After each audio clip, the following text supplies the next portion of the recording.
Hey everyone, this is Clinton. And this is Dalton. And this is the LA Do Wrestling Podcast. So without further ado, let's get ready to podcast!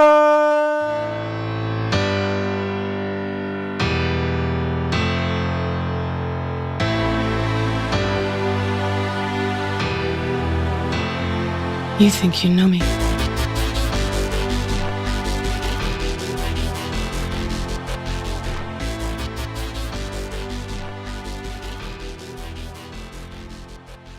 Hello and welcome back to the LA Do Wrestling Podcast. Yes, we're back after a long hiatus that I've already delved into on the other podcast, which you can go check out, the LA Do Podcast. Long story short, our microphones messed up, and we had to order some new ones. We had to order a new sound mixer and 2 new microphones, which sound a lot crisper. They sound very, very nice. Mm-hmm. But after a month-long upload hiatus, at least how long it's been. The final episode 3 being Goldberg. We are now moving on, and episode 4 is The Rated R Superstar Edge. That's right. The WWE Hall of Famer, the 11-time World Champion, the 14-time Tag Team Champion, known as Edge, debuted on Raw television on June 22nd, 1998. That match didn't end the way I'm sure the Edge wanted it to. I mean, accidents happen. Yeah, but I mean, I'm sure he didn't want to be the debut of Edge to end in a count-out, of course. Yeah, well, I mean, you can't do much when the guy has pinched nerves in his neck. True.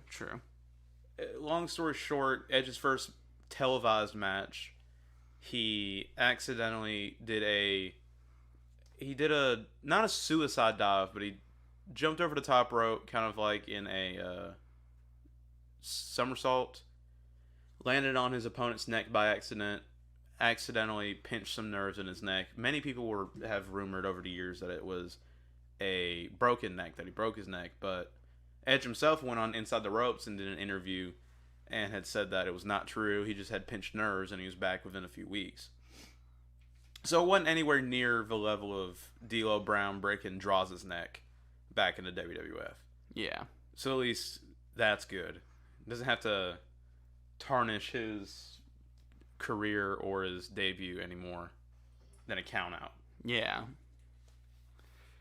But Edge did start his wrestling career not in WWE or WWF as it was known, but way back in 1992 and wrestled in the Canadian territories, teaming with a future partner of his that we'll get to in a little bit.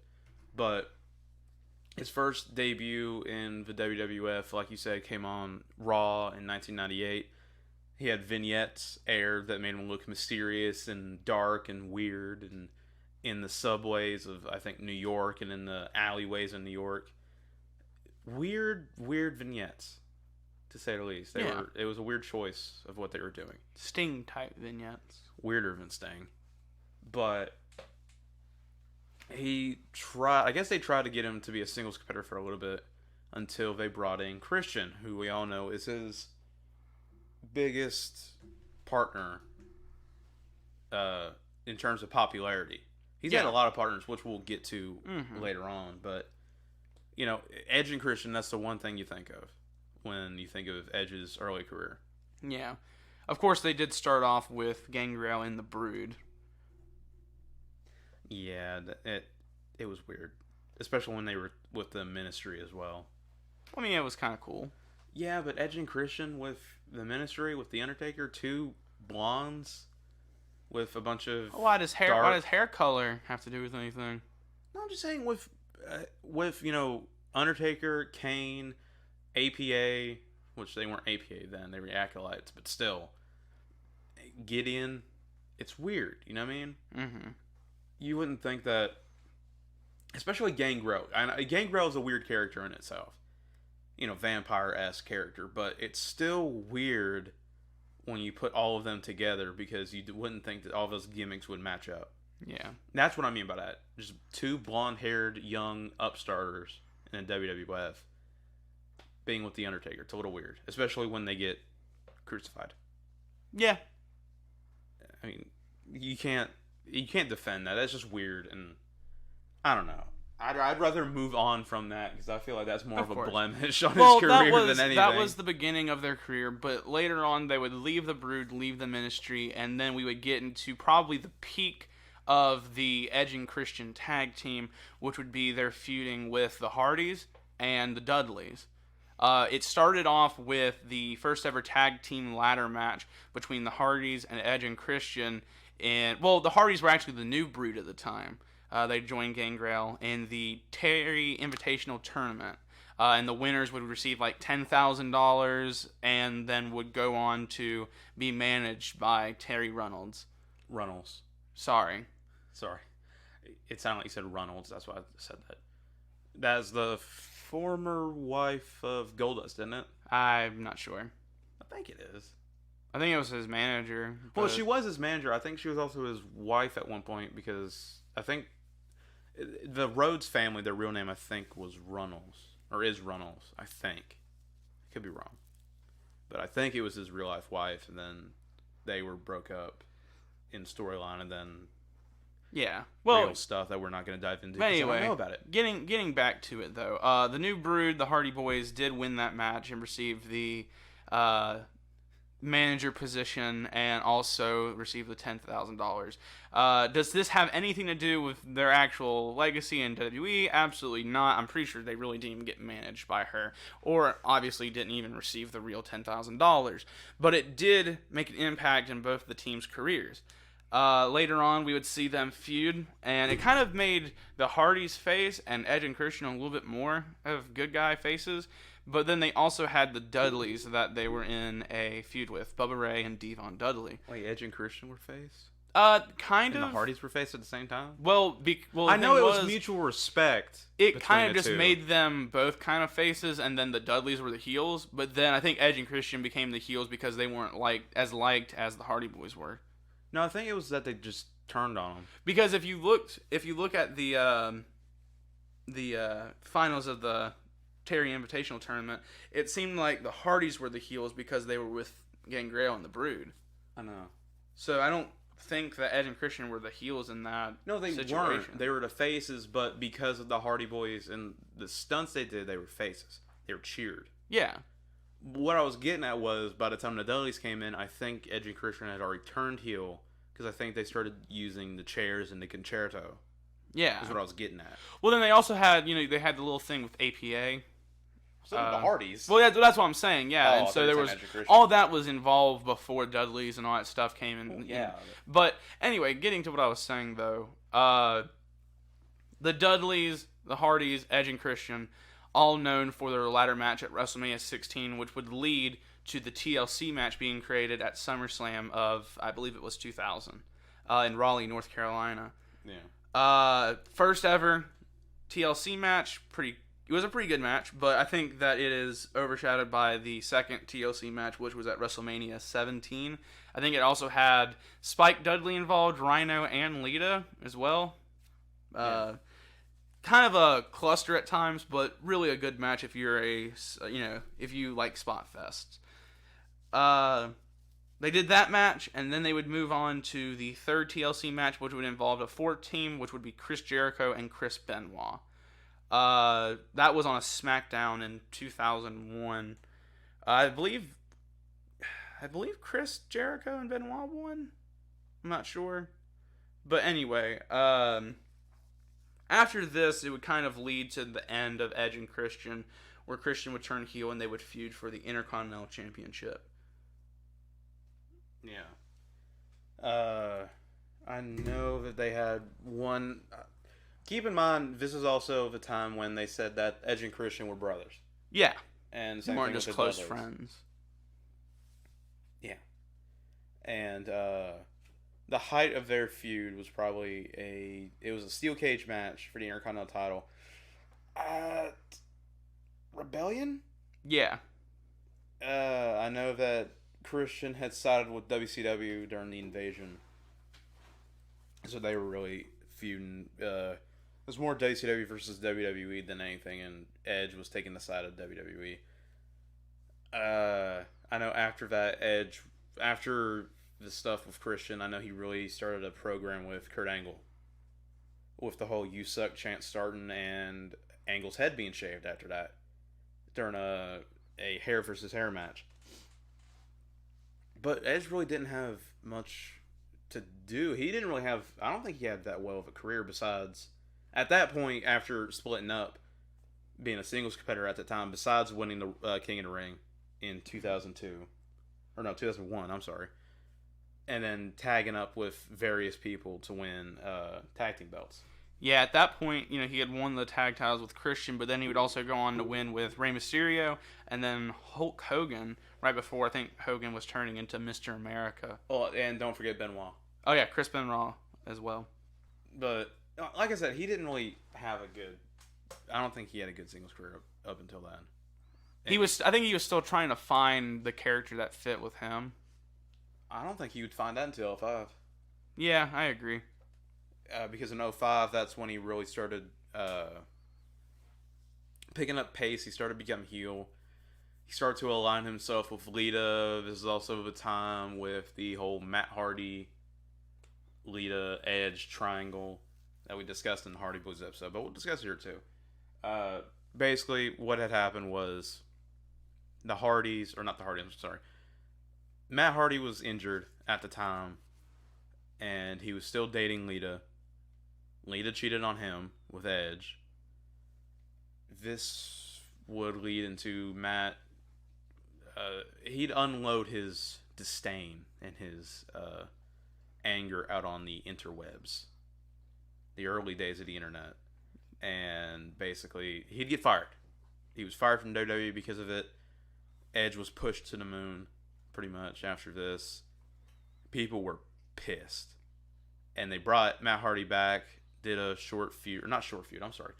pretty hefty feud with Matt Hardy, and then they'd end up... Matt would lose a loser leaves the brand match, and he would have to go to SmackDown.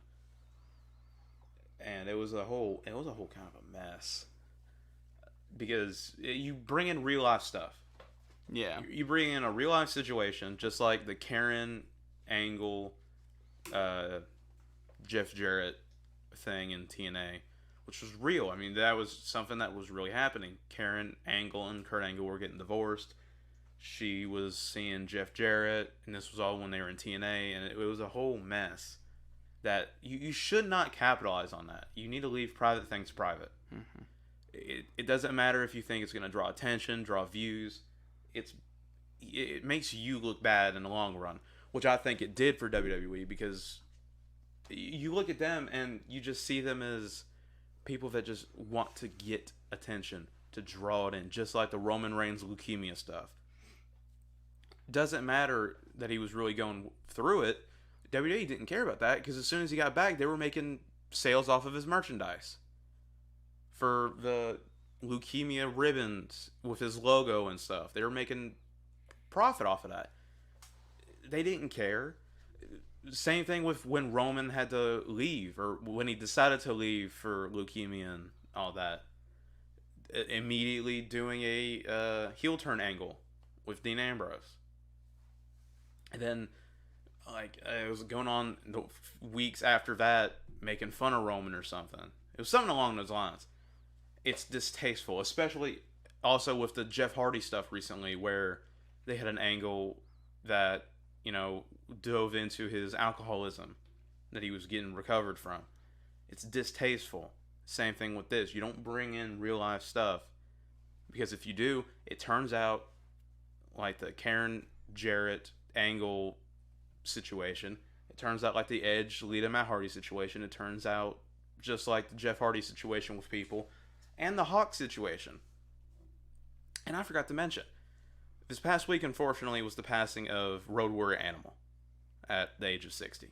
Right? It was 60. Yeah. I didn't want to say 60, but if it was 61 or 62, it was 60. And the whole Road Warrior Hawk angle was bad too, because it dove into his abuse problems that he was going through, and then had him end up jumping or falling off of the Titantron in storyline. It's distasteful. They shouldn't have done it here. They shouldn't have done it then. They shouldn't have done it recently. it's poor choices made on whoever the storyline writers. Storyline writers are crap anyway nowadays. They should know not to do this kind of stuff. But then again, once you get Bruce Pritchard in there, he really doesn't care, does he? Not really, no. He makes up all the crappy angles anyway, especially with the ECW zombie. But after his feud, like I said, he was pushed to the moon. He won the Money in the Bank. Yeah, but that's what I was going to say before we even go even farther, because none of this would have happened when well, yes, the Matt Hardy feud would have probably happened, but nothing moving forward in his career probably would have happened if it wasn't for the Money in the Bank win at WrestleMania 21. He was the first Money in the Bank winner. He feuded with Matt Hardy right after, and then they kind of put the Money in the Bank on the line and all that stuff, but then after that, it would move on to probably the biggest thing that happened in his career until here recently, which would be him cashing in the Money in the Bank to win the WWE Championship at New Year's Revolution against John Cena. I'd argue that. I don't think that's fine. That's not the biggest thing in his career. At that point in 2006, yes. In his career, probably not. Just because, yeah, he was going against Cena, but I'm pretty sure he was one of the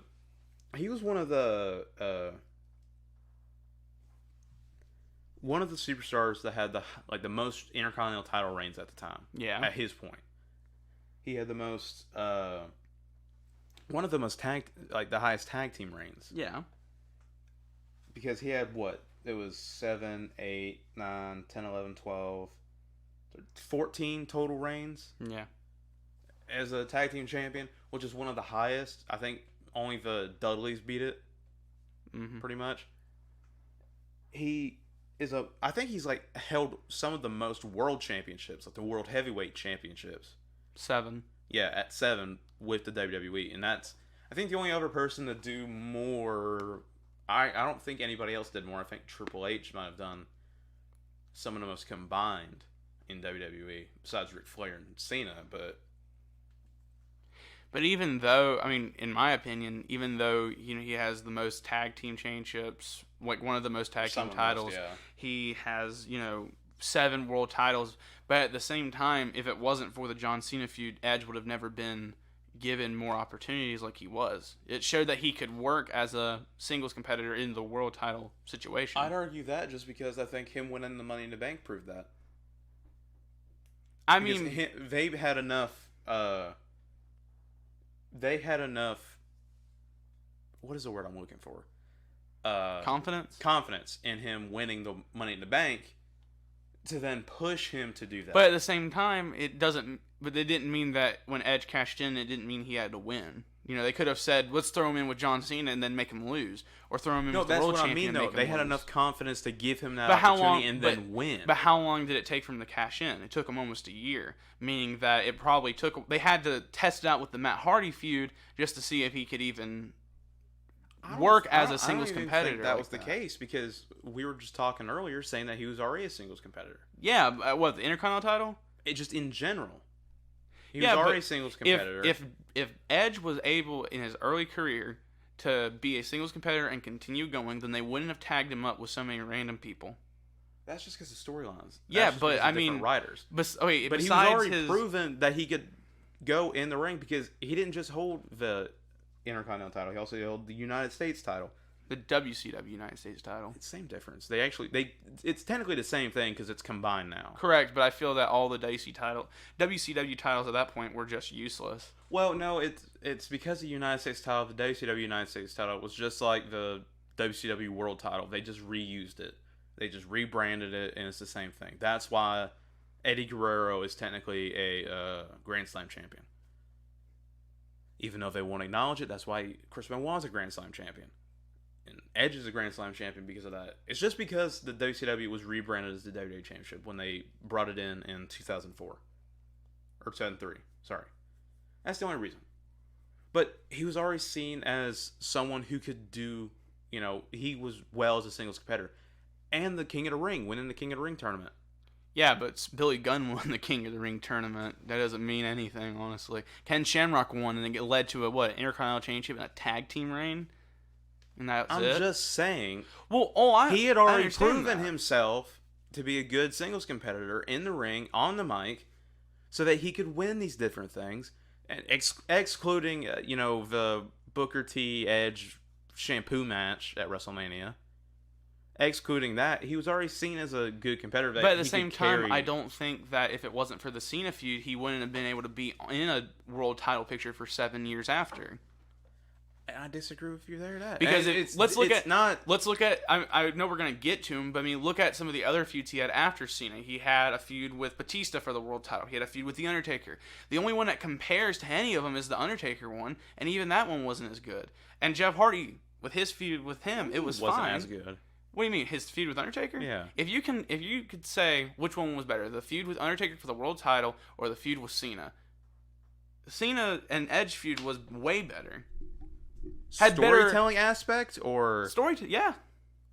Because the thing is just like Edge has said on a recent interview, Edge and Cena, they were trying to make it as if it was a Piper Hogan situation, and I feel like it went with that.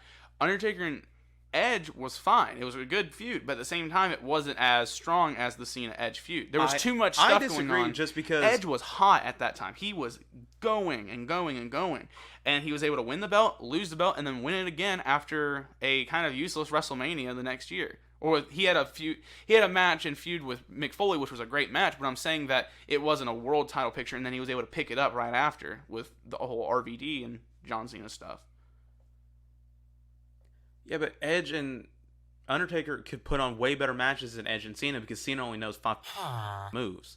Okay, but what match is better? Their Hell in a Cell match or Cena and Edge TLC Unforgiven 2006? The Hell in a Cell match. No, disagree. Yes, it is 100% better. No, I disagree entirely.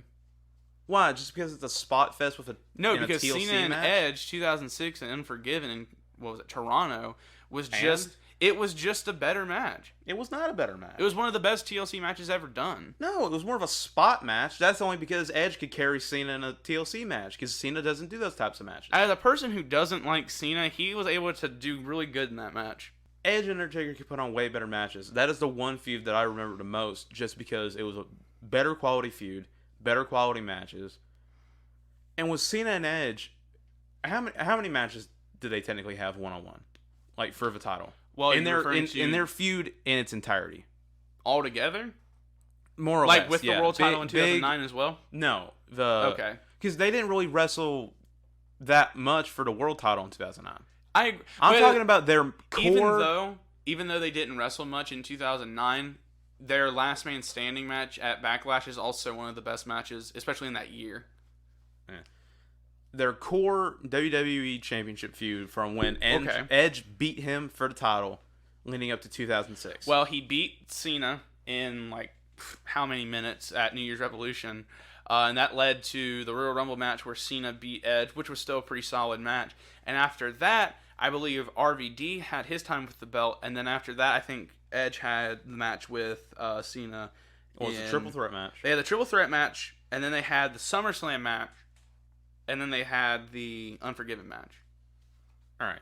Now count the Undertaker matches. I mean, it doesn't matter how many matches No, I'm not saying that. I'm just saying count 24, the matches. One Night Stand Extreme Rules in the TLC match. Or was it a ladder match? Which one was it? I think it was technically a TLC match. And then I think Hell in a Cell. Because Undertaker was technically fired or whatever. But then Edge also interfered in their Hell in a Cell match with Batista.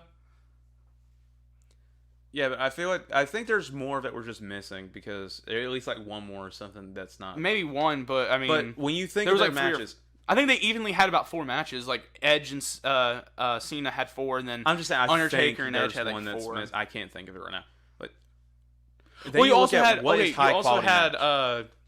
Edge cash in on Undertaker after. Yeah, that technically counts as the same thing as with Cena. Yeah, it's pretty much the cash-in matches are never the best, but they're memorable. You know what I mean? What I'm saying is, you look at those matches.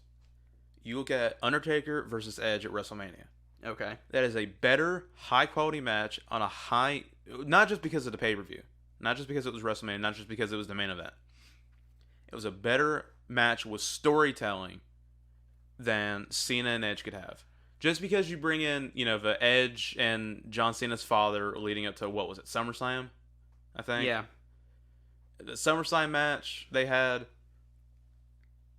the Unforgiven match, which was a stipulation match, which same thing with Undertaker. They had a stipulation match. But Which one had better storytelling? I honestly think Cena versus Edge. Undertaker. And I'll say Undertaker because they brought in the whole fact that Edge was canoodling with Vicky Guerrero, so he was trying so hard to screw over Undertaker. But at the same time, I also feel Vicky Guerrero trying to screw over Undertaker is kind of ridiculous when you had... I'm not talking about like the actual storyline because the writing probably was god-awful. I'm talking about the overarching story from start to finish. You had their match at WrestleMania. He was cashed in on, I think, before that. He was cashing on before that. They had their WrestleMania match because he won the Royal Rumble. They had their TLC match, and then they finished it in a Hell in a Cell match. That is the finish for the feud was better than the finish for Cena and Edge because Cena and Edge still had another feud, like you said in 2009, leading up to it. Yeah. Undertaker and Edge really didn't. They finished their feud with enough to say it was good and done. Yeah, but if you have people who have feuds multiple times, is that, discrediting their feuds? Sometimes, yeah. Like, for because example, it can get drawn out. Okay, yeah, I would agree that Cena and Randy Orton had a drawn out feud, but most of it was good. But I think Cena and Triple H was drawn out for years and years, but at the same time, I think Cena and Triple H worked. Yeah, but that's the thing. It's if they work well together or if they don't. I think the fact that Cena was able to win back the WWE Championship, feud with Triple H, have a little mini feud with RVD, and then able to zoom back in with Edge, while Edge went from winning the title, losing the title, and then feuding with McFoley, teaming with Foley, and then going right back into the title picture so seamlessly. Seamless. I'm sorry. I know it's irritating. Just take that part out, okay? Thank you. Go fuck yourself. You know that? Okay. I can just get up and leave. Okay. But the way they were able to just get back into the feud, I feel just worked better than when Undertaker and Edge, because Edge and Undertaker, they stopped because Undertaker got fired. Edge went with Batista, and then it just kind of went back into the whole Edge Undertaker for like one more match, and then that was it.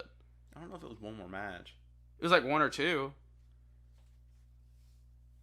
No, it wasn't because he got reinstated by Vicky is what it was, I think.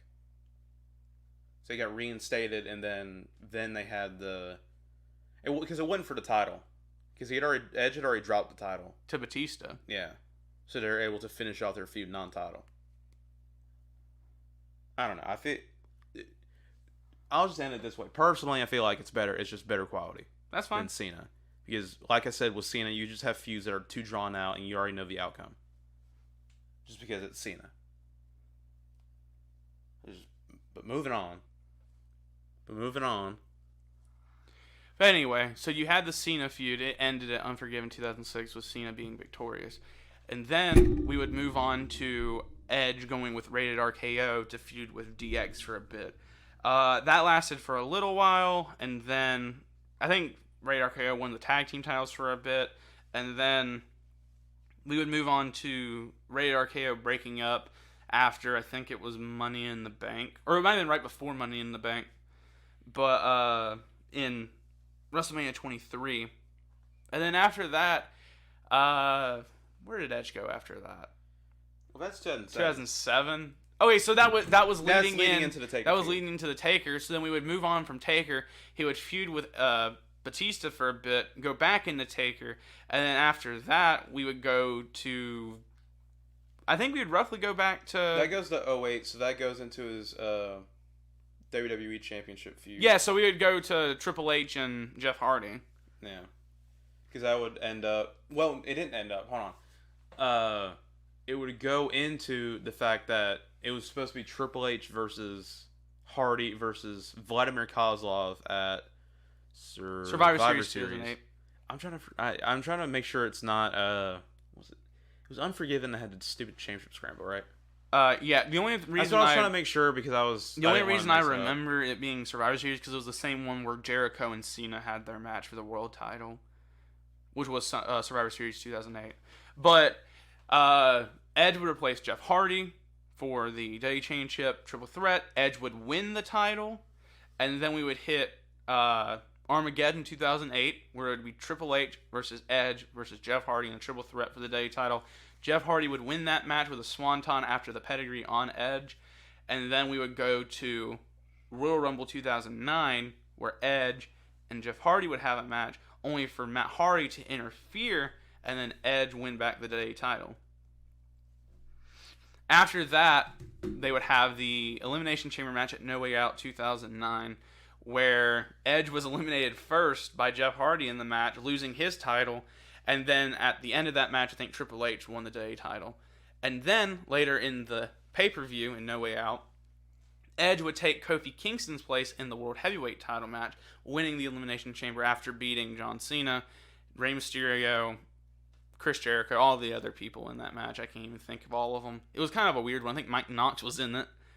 But going on from that, after that we would get the love, I wouldn't say love triangle because it was really just between Big Show and Edge, but then you had John Cena getting involved with the Vicky Guerrero stuff. That would quickly end after that with the whole Vicky Guerrero stuff because Cena would win the title back after Edge taking it at No Way Out. And then we would lead after WrestleMania 25, where Cena won in the triple threat. We would move to Backlash, which was the last man standing match in which Big Show interfered, leading to Cena losing the belt to Edge for the second time in the same year. Yeah. And the belt, the World Heavyweight Championship, would go back with Edge to SmackDown. Yeah.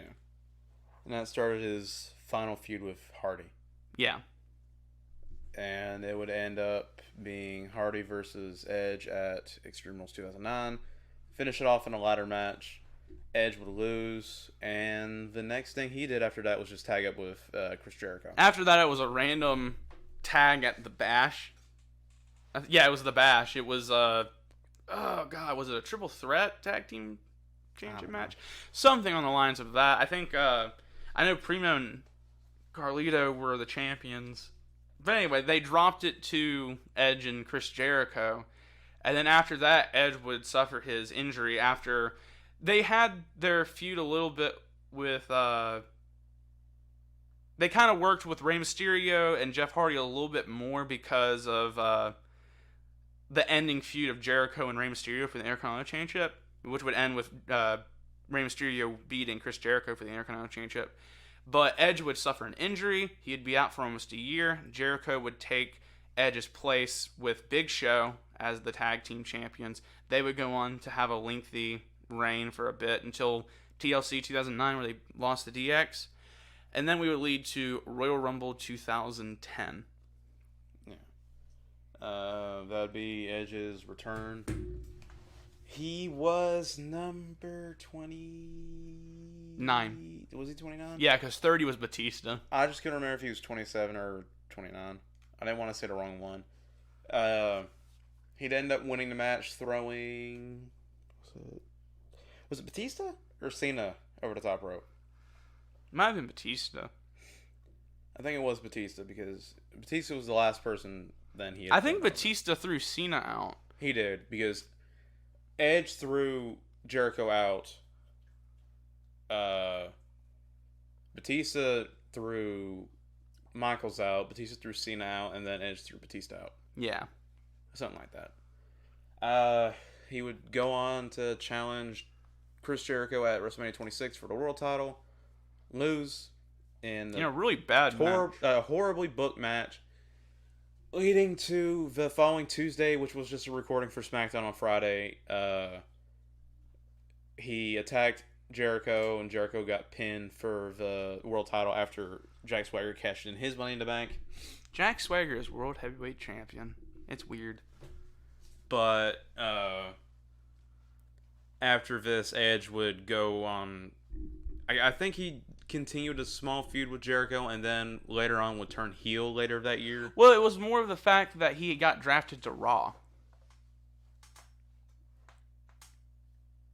And then I think Jericho he either got traded to Raw or he got drafted to Raw as well. Because Edge would go to Raw, and then Edge would turn heel because that's why he was there with the Orton and Nexus and all that crap going on. And which was why he turned heel, went to Raw, had a little crappy heel run there. Then the anonymous Raw general manager. Well, you're skipping over the Nexus Team WWE Well, match. that's a whole Cena thing. He was just I'm saying involved that he was in part of it. it. Yeah, he was involved getting in the 7-on-7 match, but at the same time, it really wasn't that. Jericho was too, and he left. Yeah, but Edge would be traded to SmackDown by the Raw anonymous general manager, and then right after he got traded to SmackDown, he immediately turned face again. Like the moment he went back to SmackDown, he turned face. That's just because he started feuding for the world title again. And if you say that feud was good, you're wrong. It was his feud with. It was good. I'm just saying, his feud with Kane for the world title. It was just bull crap because they just brought in Paul Bearer again. Well, no, Paul Bearer was brought in before that. Yeah, but then he was feeding him pizza, force feeding him. Yeah, and all that bull crap. It was just stupid, and threw him off the stage in a wheelchair and all that crap. It was just stupid.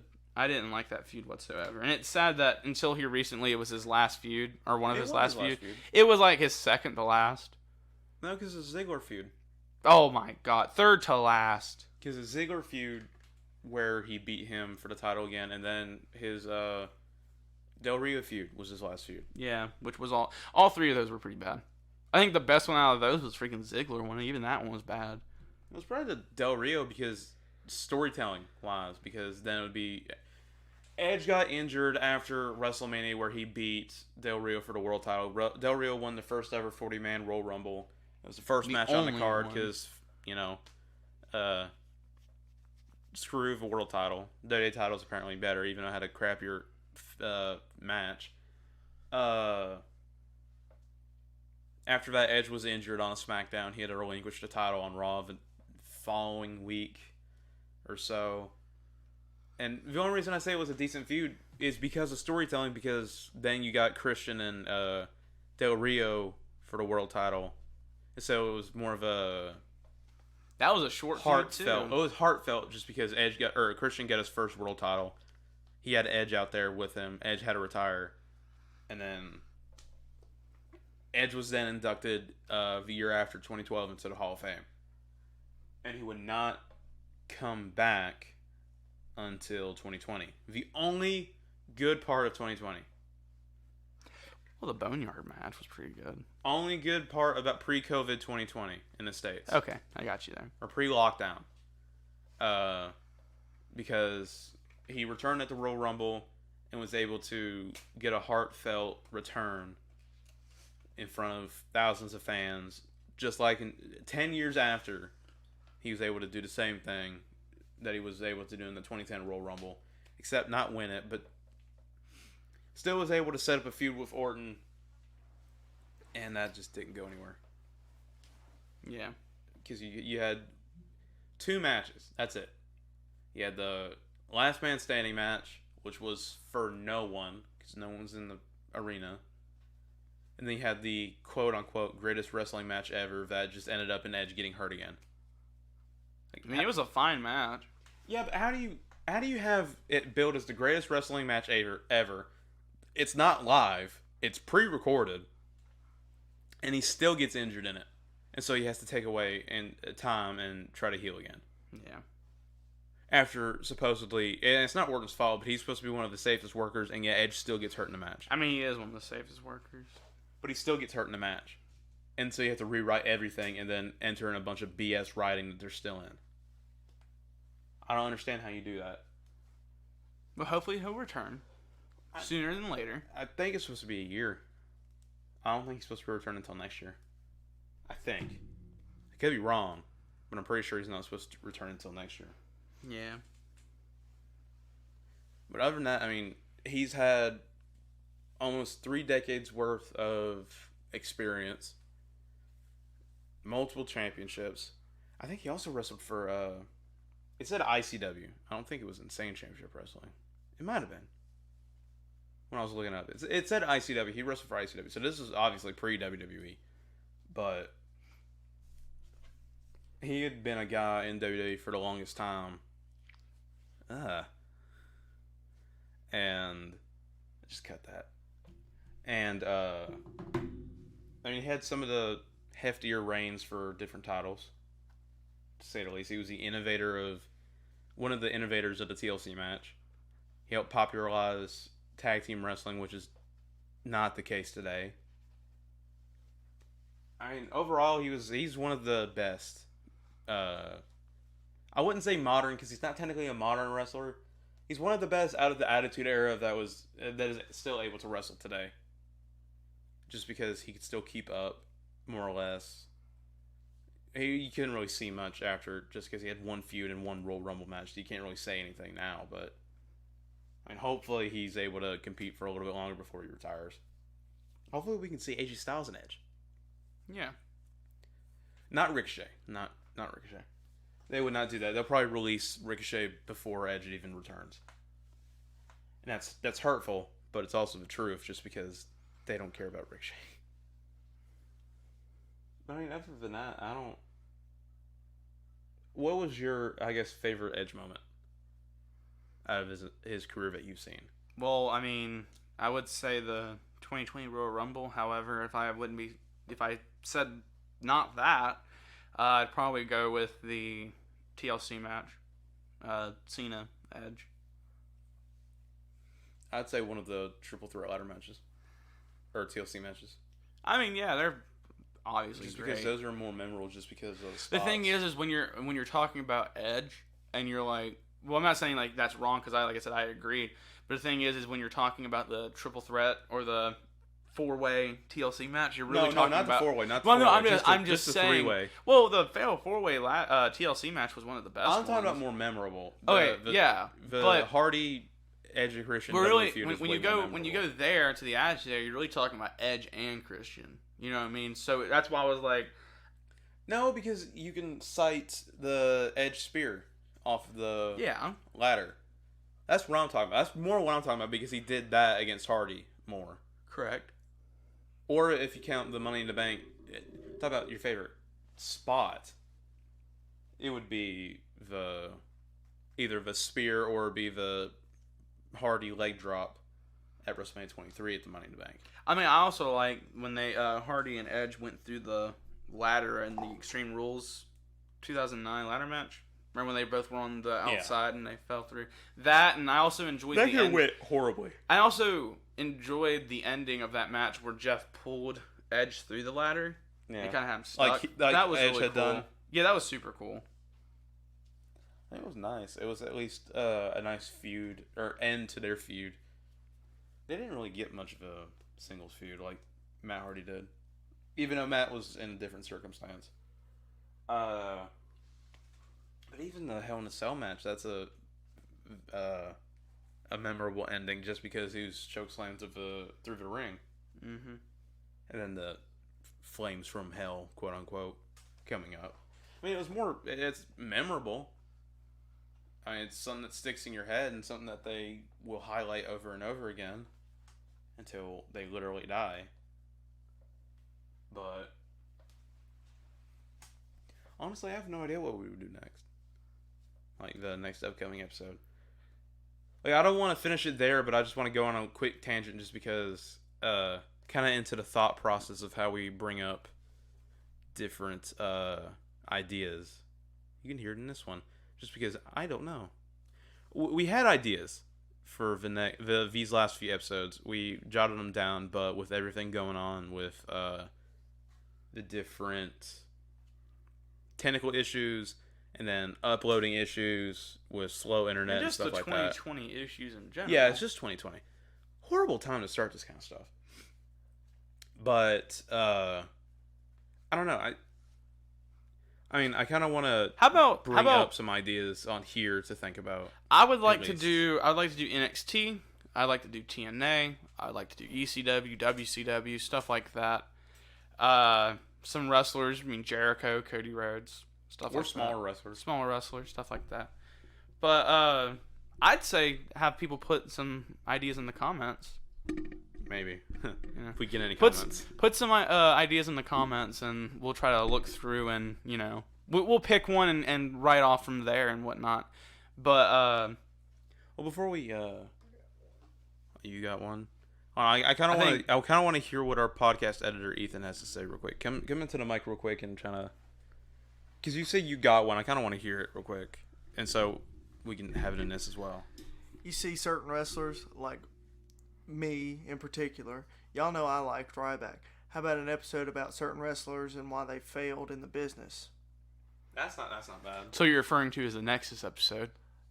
Sort of. Not solely Nexus. I'm just kidding. But like, I would like to certain do a people. Nexus episode though, and talking about all the. Well, you can't necessarily say that about the Nexus just because some of them are still wrestling and early. There are very doing successful good things. Like every Nexus member is doing something successful right now.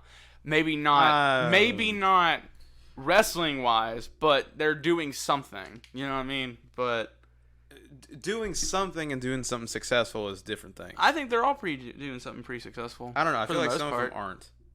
We'll do an episode on that, but not next week, of course. But I do like that idea, though. I really do. Of not failed wrestlers, but like failed pushes, or just a Nexus in general. High potential, but nothing ended up happening. Okay. You know what I'm saying? You They know, had a yeah. potential for something great. You know It's who's all someone? opinionated. You know who's Yeah, it's all someone? opinionated. You know who's someone who had high potential, but then really just didn't work with it. Vladimir Right Kozlov. back. Vladimir Kozlov. Well, both of them, yeah. Lord Ko- Tensai. Kozlov more. Lord Tensai would have if he wasn't Albert beforehand. If they didn't do a Japanese gimmick Exactly. for a white man. Yeah, I agree. I mean, come on. If you do something racially insensitive, just like Irwin White and Chavo Guerrero, yeah, that's gonna be a bad moment. That's gonna be a drop the ball moment. I mean, come on. How about that? How about that for an episode? Since we're coming up on Halloween, we can do horrible gimmicks. Yes. Horrible gimmick episode, or favorite gimmick episode, like not necessarily of all time, but like maybe a kind of horror gimmick. Mm-hmm. There's a lot of, or maybe not a lot, but like there's a couple of people out there like that. And I'm not gonna name them just because, but Does that include knockoffs? I could probably include knockoffs. Yeah. Literally any WCW character that they made with Vince Russo is pretty much a knockoff. So you could do WWE because WWE had a knockoff of somebody that was in WCW. I mean, come on now. Talking about Gilbert? Yes, I'm talking about Gilbert. Well, even knock off Diesel and Kane. That's a knockoff. But pretty much what we're trying to get at. Put some comments on what you would like to see soon, and we'll try to just do as much as we possibly can with it, and find out what we're gonna do for our next episode. But until then, some of our Instagram. Follow us on the wrestling Instagram at LADoWrestling_podcast. Follow our regular podcast at LADo_podcast. Follow me at Clinton Wells 2001 on Instagram. Follow our music engineer at chance.cummings.507 on Instagram. You can follow Ethan, our wrestling podcast editor, at EthanThompson._. You can follow me on Instagram at LADoBrand. And don't forget to like, comment, subscribe, and hit the bell on all of our videos and all that jazz. God, you sound like a sellout. And please know that with all the love and support, we are trying to get on different platforms, and we need support to do that. So please share and just do what you can with the podcast, as we do appreciate the love and support we are already getting. But until next time, I'm Clinton. And I'm Dalton. And this is the LA Do Wrestling Podcast.